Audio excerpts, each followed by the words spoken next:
Who qualifies for assisted living? From seniors to younger adults with special needs, here's what you need to know. An assisted living facility is designed for individuals who need some level of assistance with daily living activities, but do not require around-the-clock medical care that's typically provided in what we call a SNF or a skilled nursing facility. The residents in an assisted living facility, they're typically seniors, usually over the age of 85, but there are other groups of people who may also live there. And depending on the facility's offerings, it may be specifically accommodating other groups of people. But let's get real. No one is moving into assisted living for fun. They are moving in because they can no longer safely live alone. And most residents are elderly individuals who have physical limitations, cognitive decline, or chronic health conditions.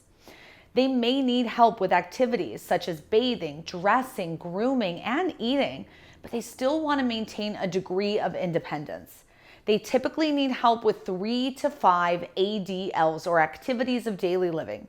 And an assisted living, it can offer a balance of personal privacy and freedom while providing the necessary support and services to ensure the safety and well-being of the resident. 90% of seniors say they don't want to move into assisted living. But the reality is 70% of us are going to need daily care for an average of 3.5 years. That is a huge wake-up call.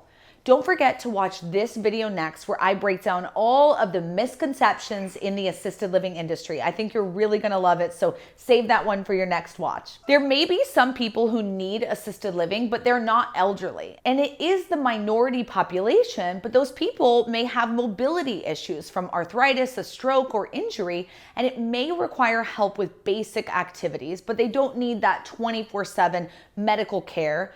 Or it could be individuals with chronic conditions like diabetes, heart disease, or COPD who may need assistance with medication management or basic care, but not intensive medical supervision.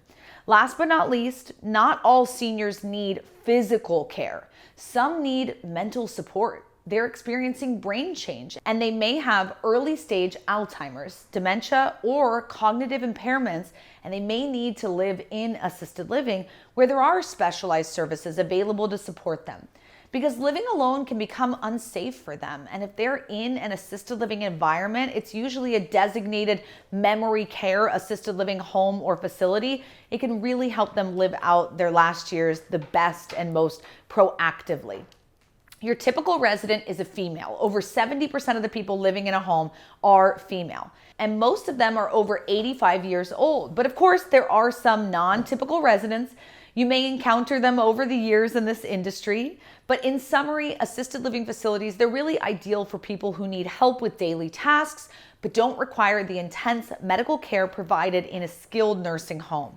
This includes seniors and people with chronic health conditions, mild cognitive impairments, as well as individuals recovering from illness, and those seeking a supportive and community-based living environment. If you enjoyed this video, then give it a like and make sure to subscribe so you can keep watching with us at the Residential Assisted Living Academy. I'll see you on the next one.